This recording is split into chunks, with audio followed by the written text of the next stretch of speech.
परम श्रद्धेय शिवाचार्य महास्वामी जी,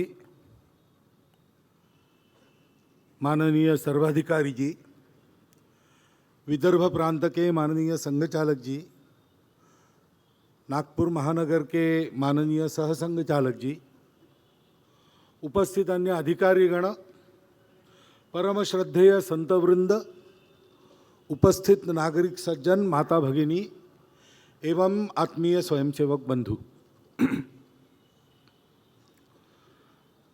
वर्ग के समापन में प्रगट कार्यक्रम में वैसे देखा जाए तो इस कार्यक्रम का पूरा संदेश आपके सामने आ चुका है।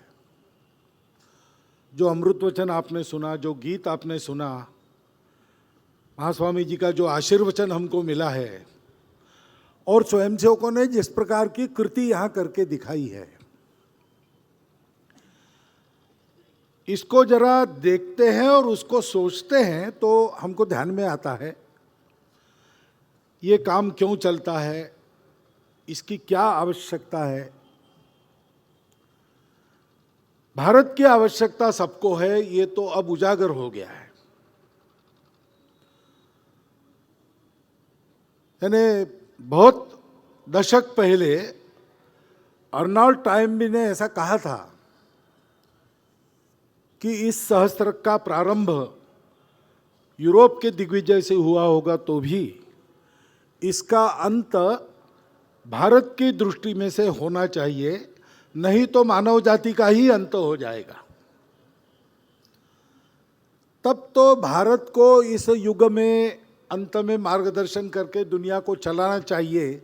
ऐसा सुन के हम लोगों को हंसी आती थी अपने देश को देखकर कि ये हम है कहाँ और बात कहाँ हो रही है, बात कौन सी हो रही है। लेकिन अब ऐसा नहीं है। अब वो बातें दुनिया की चर्चा में है और भारतीयों का आत्मविश्वास ऐसा हुआ है कि हाँ, ये हो सकता है, ये होना चाहिए। G20 जैसे और एक समूह का अध्यक्ष पद भारत की ओर आना कोई सामान्य बात नहीं है। स्वतंत्रता के बाद भारत में जितना सारा पुरुषार्थ हुआ, उसके सुफल के रूप में ये सारे लक्षण हमारे सामने है। लेकिन हम जानते हैं अभी बहुत दूर जाना बाकी है। ये प्रारंभ है और जाना बाकी है तो कौन जाएंगे? पूरे समाज को जाना पड़ेगा, क्योंकि ये जो भारत का विश्वगुरु बनना है वो किसी विशिष्ट संस्था के द्वारा, तंत्र के द्वारा ऐसे नहीं होगा। भारत को विश्वगुरु क्यों बनना है? स्वामी जी ने बताया, स्वम स्वम चरित्रं शिक्षेरन पृथिव्याम सर्व मानवा। आज की स्थिति ऐसी है कि जीवन जीने के अनेक प्रयोग, मनुष्य का जीवन सुखी हो, पूरे समाज मानवता का जीवन सुखी हो, सृष्टि भी सुखी रहे, सबको सुख मिले, कोई दुखी न रहे, इस उद्देश्य से दुनिया में अनेक प्रयोग गत 2000 वर्षों में हुए, परंतु किसी का फल मनुष्य को पूर्ण सुख देने वाला नहीं हुआ और एक साथ सबको सुख देने वाला तो बिल्कुल नहीं हुआ। अनेक प्रकार की ठोकरें खाकर आज विश्व पुनर्विचार कर रहा है कि हमारी वो सारी बातें अधूरी रही, परिणाम नहीं दे पाई। अब परिणाम देने वाला नया रास्ता भारत से ही मिलेगा, क्योंकि एक साथ सबका सुख, शरीर मन बुद्धि का एक साथ सुख, मनुष्य, मानव समाज और सृष्टि का एक साथ सुख, अर्थ और कामों की आवश्यकता जितनी है उतना पूरा होते हुए भी मुक्ति की ओर मनुष्य बढ़े, ये दिशा देने के लिए जो चौथी जोड़ने वाली बात है वो केवल भारत के पास है। भारत में ही उसका अनुभव पहली बार किया गया और भारतीय ऋषि मुनियों ने अपने दुर्धर तप से उस सत्य को, क्योंकि वो सत्य कहता है कि सारा अस्तित्व एक है, इसका मतलब है सारा विश्व एक है, इसका मतलब है सारा मानव समाज हमारा कुटुंब है, इसलिए हम कहते हैं वसुधैव कुटुंबकम। हमारा सृष्टि से संबंध क्या है? सृष्टि को हम माता मानते हैं, हम उसके पुत्र हैं, इसलिए तुलसी को भी माता कहेंगे, गौ को भी माता कहेंगे, पृथ्वी को भी माता कहेंगे, नदी को भी माता कहेंगे। वो हमारी पालन करती है, इसलिए कृतज्ञता का भाव प्रकट होता है, वो मां है। सारा विश्व क्या है? अपना कुटुंब है। अगर ऐसा है तो हमको जो जोड़ने वाली बात मिली, जो सबका सुख एक साथ प्रदान करती है, वो सारे विश्व को देनी चाहिए। उसके लिए एक समर्थ राष्ट्र की उत्पत्ति उन्होंने की, बहुत परिश्रम किया। कितने लोगों को शिक्षित करना पड़ा होगा ऐसा एक पूरा राष्ट्र जगाने के लिए। वर्णन आता है वेदों में, भद्रमिच्छन्त ऋषयः स्वर्विधा तपो दीक्षाम उपसेदुरग्रे ततो राष्ट्रम बलम ओजस्य जातम। विश्व कल्याण की कामना करने वाले ऋषियों ने दुर्धर तप के द्वारा जो किया, उसमें से अपने राष्ट्र की बल की ओज की उत्पत्ति हुई। और इसलिए इस राष्ट्र को हिंदू कहा जाता है। स्वामी जी ने बताया, हिंदू सर्वपंथ समादर को लेकर चलता है। क्यों? इसलिए कि हिंदू किसी एक पूजा का नाम नहीं है। हिंदू जानता है परंपरा से कि वो सत्य एक ही है, सब उसकी ही पूजा करते हैं, सर्वदेव नमस्कारम वही जाता है। जो जिस भाव से मेरी प्रार्थना करता है मैं उसको प्राप्त होता हूं, उसी भाव से। वो सत्य जानने के लिए हर एक व्यक्ति अपने बुद्धि से प्रयास करता है, वो बुद्धि के परे है। वो अनुभव करने वालों को वर्णन करना नहीं आता, क्योंकि वर्णन करने जाएंगे तो वो अपनी बुद्धि के मर्यादा में सीमित होता है। और इसलिए ऐसे अनिर्वचनीय सत्य की अनुभूति करने के रास्ते एक एक व्यक्ति के अलग हो सकते हैं। अलग होने से बिगड़ता नहीं, रास्ता समान होने की आवश्यकता नहीं, गंतव्य एक चाहिए। एकम सद विप्राह बहुधा वदन्ति, ऐसा जो मानते हैं। और इसलिए यूनिटी के लिए यूनिफॉर्मिटी आवश्यक नहीं समझते। डाइवर्सिटी को लेकर हम जी सकते हैं, सब डाइवर्सिटी साथ में चल सकती है, क्योंकि diversities are the multiple expressions of same unity. ये जानने वाला व्यक्ति हिंदू है। परंपरा से भारत में इसका अनुभव किया गया, भारत में इसका विकास हो गया। भारतीय पंथ संप्रदायों के लोगों में, भारतीय प्रांतों के लोगों में, भारत में जितने विभिन्न प्रकार मनुष्यों के माने जाते, उन सब प्रकार के लोगों ने अपना अलग अलग वैशिष्ट्य, उसका तो रक्षण किया, उसका सम्मान किया, सबके वैशिष्ट्यों का सम्मान किया। लेकिन इस एक बड़ी बात को लेकर वो एक समाज बन गए, विविधताओं को रखते हुए। ऐसा दुनिया में और कहीं नहीं है। और इसलिए भारत को एक नाम दिया गया, सिंधु नदी के उस पार के लोग। स का ह होता है, हम हिंदू हो गए। हिंदू परंपरा से भारत का रहिवासी और भारत का उत्तरदायी है। और हिंदू कौन है, इसका असली उत्तर यह है कि जो भारत को अपना मानता है, भारत की भक्ति जिसके मन में है, जो इस प्रकार एकत्व का परिचय देने वाली सबको साथ लेकर चलना सिखाने वाली सद्भावी संस्कृति है।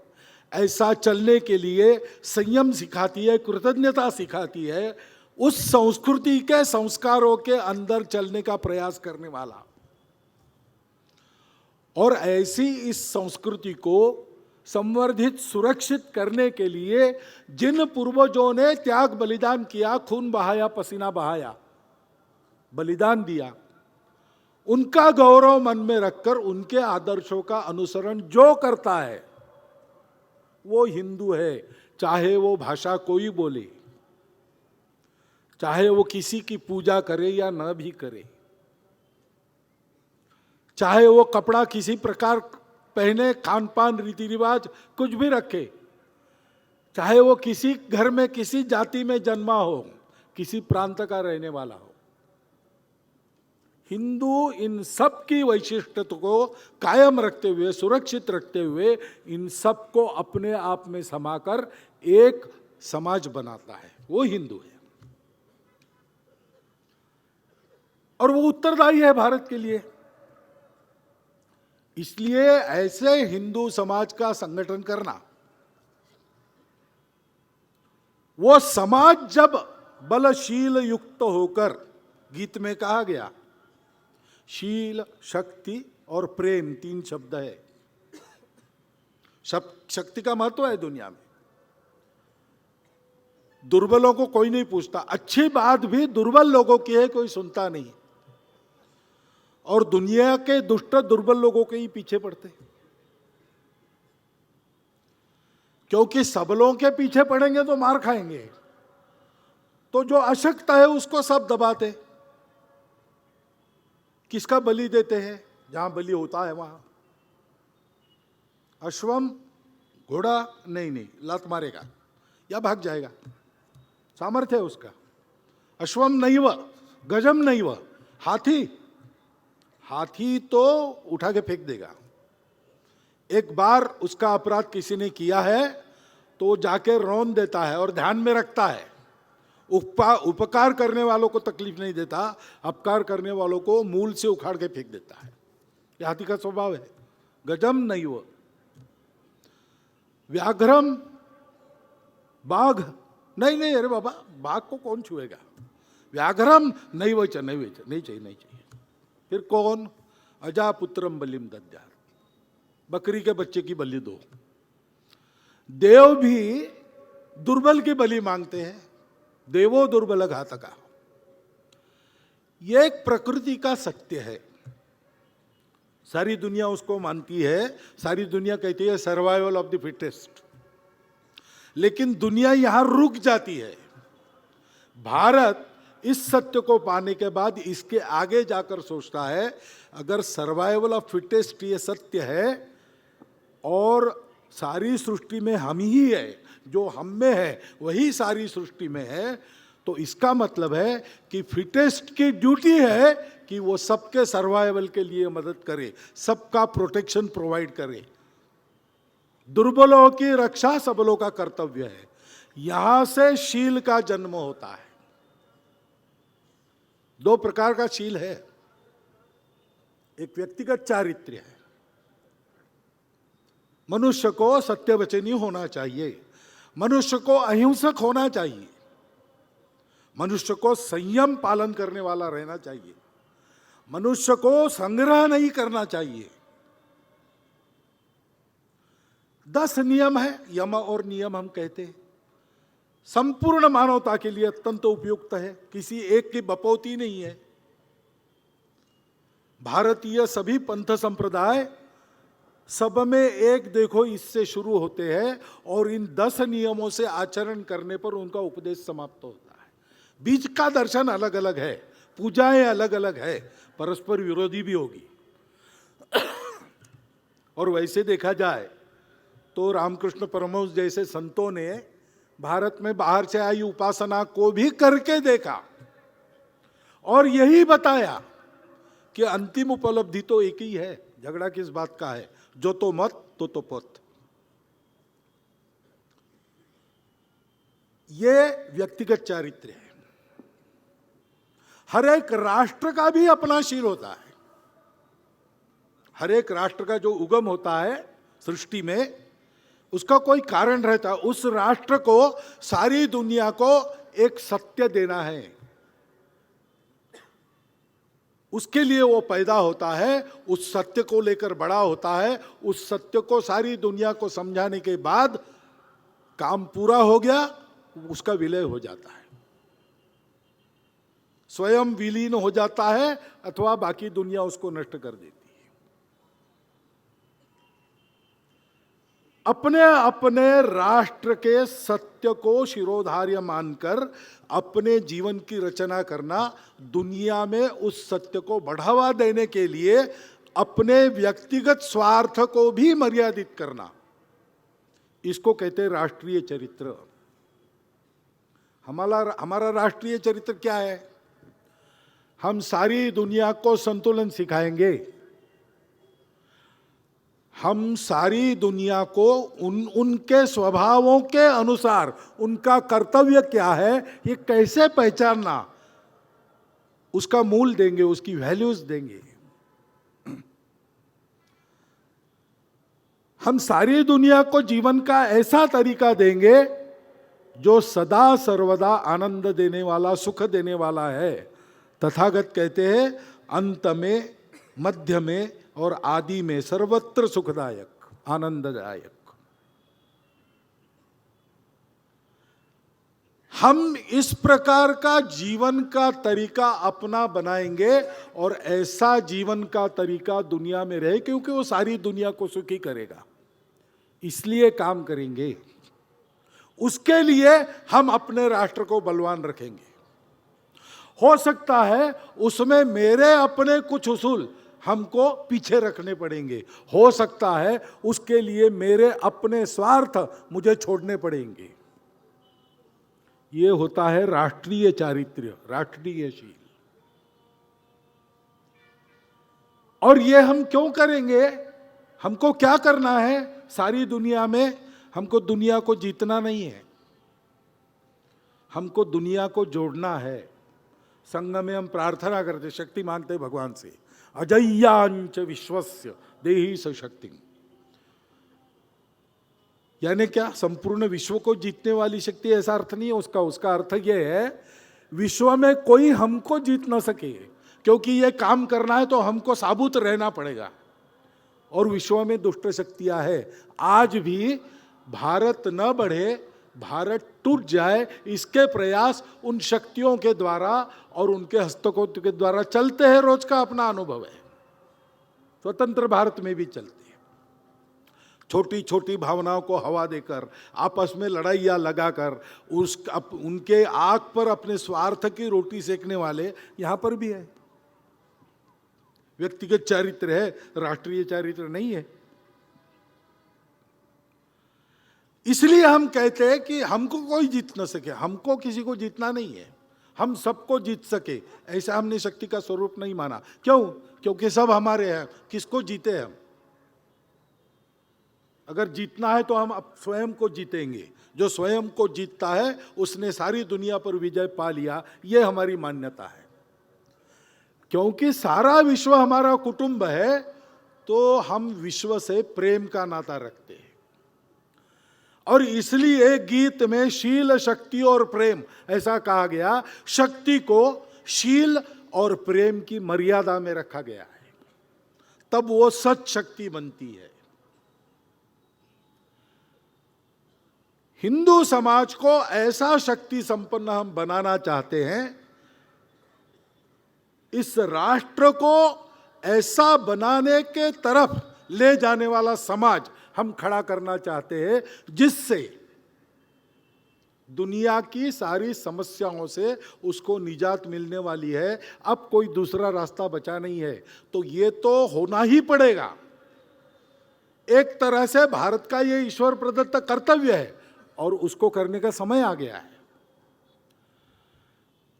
और इसलिए इस प्रकार की कृति अपनी बने, इस प्रकार का जीवन अपना बने। कभी कभी लगता है कि जीवन कैसा बने, स्वयं सेवकों को तो हम सिखाते ही है, हम केवल बुद्धि से नहीं सिखाते, हम उनकी आदत बनाते। उस आदत से स्वयंसेवक है, सारे देश से आए हैं, अनेक उनके प्रांत है, अनेक उनकी पृष्ठभूमियां हैं, सबके स्वभाव अलग अलग, ये सारी विविधता होने के कारण अलग अलग शैली रहेगी, दिखने में अलग अलग कृति रहेगी, लेकिन चार बातें पक्की मिलेगी आपको। पहली बात है देश का अर्चन, देश की पूजा। यानी रोज हल्दी कुंकू लेकर वो देश के प्रतिमा पर या भारत माता की मूर्ति पर या चित्र पर फूल चढ़ाते, ऐसा नहीं है। अपने आप पूजा वह मानी गई है जब जिसकी पूजा करते वैसा होने का हम प्रयास करते और उसको हम सर्वश्रेष्ठ मानते हैं। हम भारत माता के वैभव के लिए काम करते, भारत माता की जय के लिए काम करते, तो हम भारत माता की पूजा करते। इसका मतलब हम भारत को जानकर भारत जैसा बनने का प्रयास करते हैं। हम भारत को जानना चाहते हैं, हम भारत को मानना चाहते हैं और हम भारत बनना चाहते हैं। हम सबको ऐसा बनने की आवश्यकता है। ये जो संघ का काम है वो संघ का काम थोड़ी है, हम सबका काम है। सब ऐसा करे इसलिए संघ नाम लेके कुछ लोगों को करना पड़ रहा है। जब सब ऐसे बन जाएंगे तो ये नाम की पट्टी भी हट जाएगी। संघ को अपना नाम रोशन नहीं करना है, संघ को ऐसा समाज बनाना है। और हमारा स्वयं सेवक भारत की जो परंपरा है, संस्कृति है, रीति रिवाज है, देशानुकूल और युगानुकूल रूप में उनको अपने जीवन की आदत बनाता है। हम सबको ऐसा करना पड़ेगा। हम आत्मनिर्भर भारत को बनाना चाहते हैं। हम नकलची होंगे तो आत्मनिर्भर नहीं बनेंगे। हमको भारत को जानना पड़ेगा, हमको भारत के साथ तन्मय होना पड़ेगा। और आज के युग में आज अपने देश के लिए जितना प्रासंगिक है वो लेके, जो अप्रासंगिक है उसको छोड़ के, सारी दुनिया से जो ज्ञान आता है उसमें अगर कुछ लेने लायक है तो वो स्वीकार करके भारत के मूल तत्वों के आधार पर युगानुकूल भारत का नया रूप खड़ा करना पड़ेगा। इसके लिए स्वयंसेवक अभ्यास करते हैं, समाज को भी करना पड़ेगा। और दूसरी बात है कि अपने आराध्य को सर्वश्रेष्ठ मानना है। जातियां भारत में है, जातियों का गौरव भी लोगों में रहता है, ऐसा गौरव रहना कोई पाप नहीं है।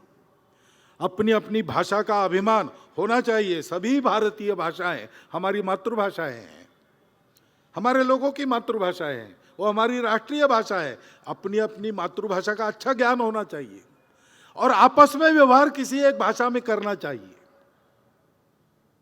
भारतीय भाषा में करना चाहिए। अनेक प्रांत है, लेकिन ये सारे प्रांत भारत के प्रांत है, भारत के प्रांत है।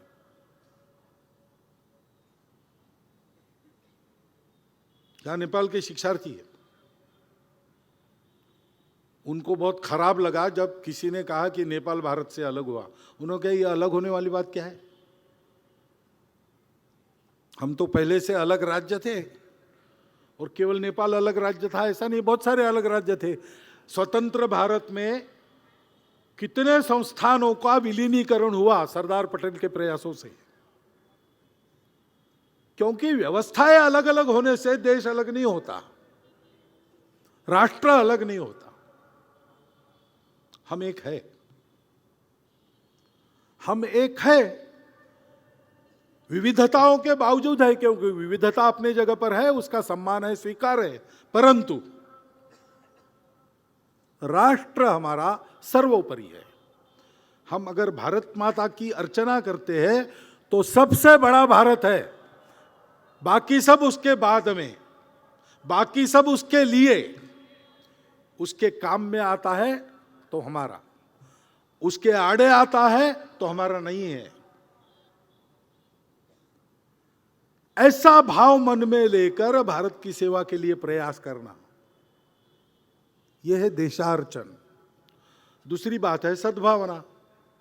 सारे समाज को यह करना पड़ेगा तो सारे समाज को जोड़ना पड़ेगा। और इतनी सारी विविधताएं हैं और कुछ ऐसा इतिहास भी है कि आपस में थोड़ी थोड़ी कटुता भी है, क्योंकि हमने ही किया, हम अपने आप को भूल गए, भेदभाव किया, हम ही लड़ गए आपस में। उसके कुछ संस्कार अभी शेष है। मराठी में कहावत है की होळी संपली पण शिमगा नहीं संपला। होली उत्सव हो गया, लेकिन उस समय जो चिल्लाते वगैरह है वो बाद में भी कुछ दिन चलता रहा, वैसा हो गया है। वो संघर्ष समाप्त हुए। हमारे नए संविधान ने हमको आर्थिक राजनीतिक समता दी, सामाजिक समता लानी चाहिए, ये कर्तव्य भी दिया है। परंतु सामाजिक समता बोलने से नहीं आती, उसके लिए सद्भावना होनी पड़ती है। यह सद्भावना का व्यवहार करना, सबको अपनेपन से देखना और अपनी सद्भावना से दूसरों के हृदय में सद्भावना का दीप जलाना, ये कर्तव्य, इसकी आदत हम स्वयंसेवकों को लगाते, लेकिन ये सारे समाज का कर्तव्य है ना। और फिर इस देश ने हमको दिया है, इस समाज ने हमको दिया है। सारे विश्व में हमारी प्रतिष्ठा इसलिए है कि हम भारत के हैं। तो जो लिया है उसको वापस करना है, यह ऋण चुकाना है। इसलिए अंग्रेजी में कहते हैं गिविंग बैक, हमारे यहां शब्द है ऋण मोचन, ऋण से मुक्त होना। पूर्वजों का ऋण है, पितृ ऋण है, देव ऋण है, 3 प्रकार के ऋण हैं, ऋषि ऋण, देव ऋण, पितृ ऋण। एक राष्ट्र ऋण के अंदर इन सब का समावेश होता है। उस ऋण को चुकाना, मिला है, जो मिला है या जो मैं कमाता हूं उसका उपयोग क्या करेंगे, सबको बांटने के लिए करेंगे, वापस देना है। ऋण मोचन, इसकी भी आदत शाखा में लगती है, अनेक कार्यक्रमों में लगती है, देने से ही शुरू होता है। ये सब लोग यहाँ आए, अपना शुल्क, अपना प्रवास का खर्चा करके आए, और कोई धन्यवाद इनको मिलने वाला नहीं है। बहुत मेहनत की है, सर्टिफिकेट नहीं मिलने वाला है। देना ही देना है, लेना कुछ नहीं है। तेरा वैभव अमर रहे मां, हम दिन 4 रहे न रहे, ये आदत लगाते हैं। सबको ये आदत चाहिए। अपने देश को ऐसा बनाना है तो लगातार परिश्रम करने पड़ेंगे। कुछ दिन ये भूलना पड़ेगा कि मेरा देश मुझे क्या देता है। वर्षों तक, दशकों तक प्रयास करने पड़ेंगे, मैं अपने देश को कितना दे सकता हूं। तन समर्पित, मन समर्पित और यह जीवन समर्पित, चाहता हूं देश की धरती तुझे कुछ और भी दूं। इस वृत्ति से जीवन जीना पड़ेगा। और ऐसा जीना है तो चौथी बात अनिवार्य है, हमको व्यक्तिगत और सामाजिक अनुशासन का पालन करना पड़ेगा। बहुत महत्वपूर्ण बात है। भगिनी निवेदिता ने कहा कि स्वतंत्र देश में नागरिक अनुशासन का पालन ही देशभक्ति का नित्य प्रकटीकरण है। डॉक्टर बाबा साहब अंबेडकर साहब ने संविधान प्रदान करते समय जो 2 भाषण किए, उसमें यह कहा है कि अब हम स्वतंत्र हो गए।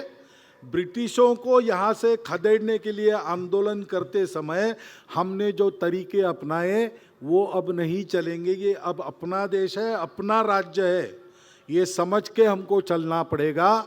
उन्होंने कहा मैं तो सत्याग्रह को भी ठीक नहीं मानता हूं।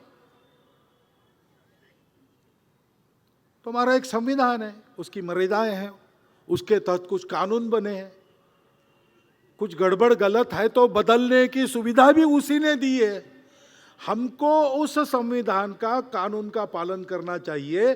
और कानून संविधान जो भी हो, हमको अपने सामाजिक दायित्वों का पालन करना चाहिए। अकेले नहीं रहना है, हम सबको रहना है, साथ में रहना है। उस समय कैसा भाव चाहिए।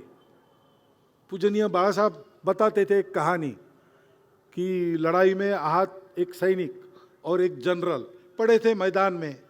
लड़ाई चल रही थी, लड़ाई समाप्त तो हो गई, आ गया मेडिकल बटालियन। देखते देखते ये पड़े थे तो बैंडेज करने वाले पीछे से आएंगे, स्ट्रेचर वाले पीछे से आएंगे, अभी तो पानी पिलाओ। जनरल के पास गए, पानी देने के लिए। जनरल ने कहा रुको, वो वहाँ सोल्जर पड़ा है ना, उसको दो।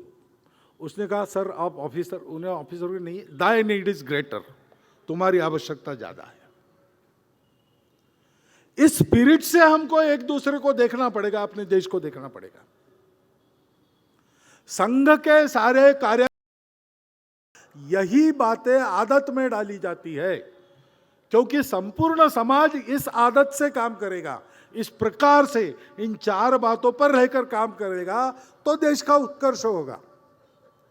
देश का उत्कर्ष केवल टैलेंट के आधार पर नहीं होता, केवल टेक्नोलॉजी के आधार पर नहीं होता।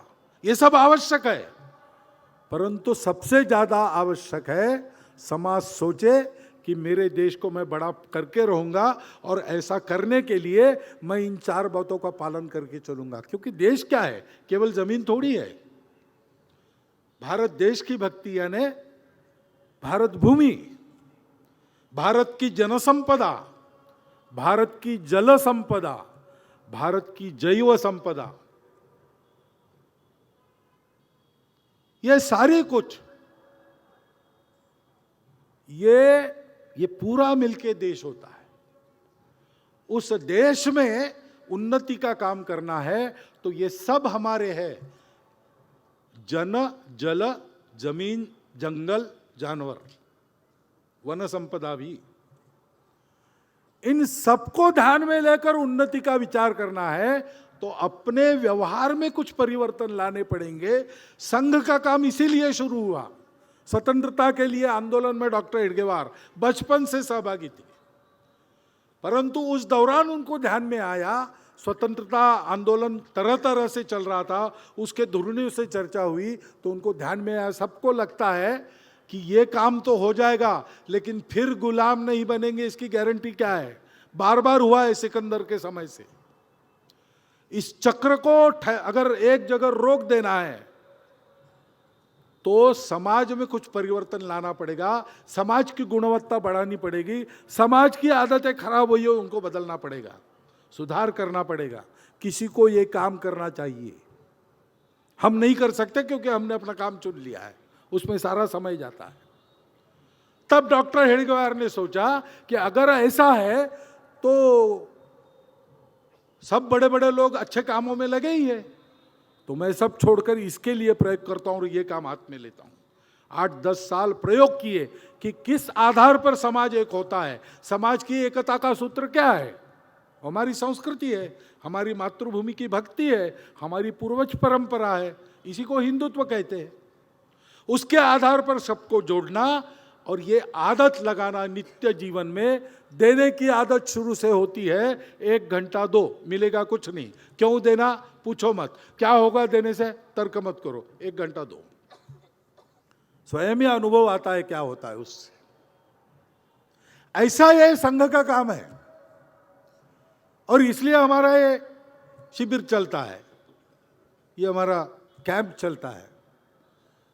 और कल उसका निजी समापन है, आपको बताया है।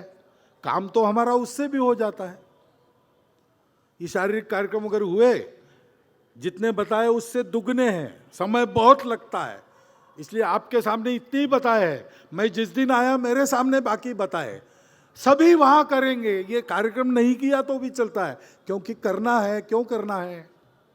करना इसलिए है कि संघ का काम संघ का अकेले का काम नहीं है, समाज अपना काम करे, इसलिए संघ है। समाज करने लगेगा तो संघ पीछे जाएगा। वास्तव में भारत के उत्थान का श्रेय भारत के समाज को ही मिलना चाहिए, क्योंकि समाज नहीं करेगा तो वो होगा ही नहीं।